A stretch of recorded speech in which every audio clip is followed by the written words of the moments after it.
Well, the president's pardon of his son is continuing to draw scrutiny from both sides of the aisle. Hunter Biden was facing gun and tax charges. Washington correspondent Maddie Beirtempfel is live in D.C. with more on the reaction from Capitol Hill. Maddie, good morning.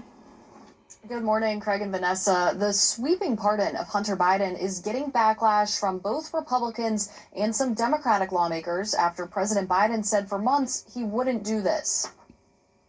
He simply went back on his word. Texas Republican Senator John Cornyn, one of many Republicans calling out President Biden for pardoning his son. This is blatant corruption and an abuse of the office. If it was my son, I'd pardon him too.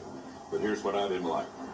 Don't lie to us. Hunter Biden was set to be sentenced later this month over gun and tax convictions. Then the president issued a pardon Sunday after saying he wouldn't.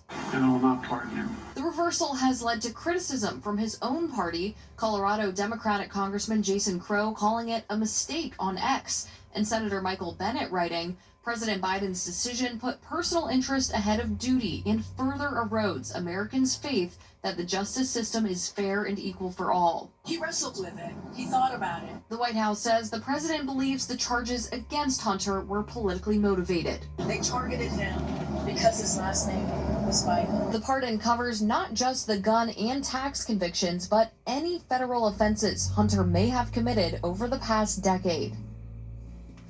Now, President Biden hasn't explained why exactly he changed his mind, but in his statement Sunday, he said that he hopes Americans will understand, quote, why a father and president would come to this decision.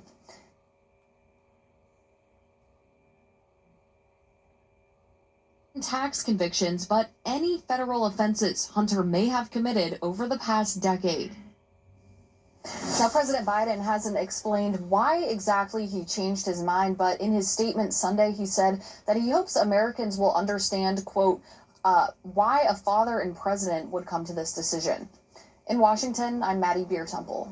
All right, well, Maddie, we need to point out this isn't the first time we've seen a president pardon a family member, is it?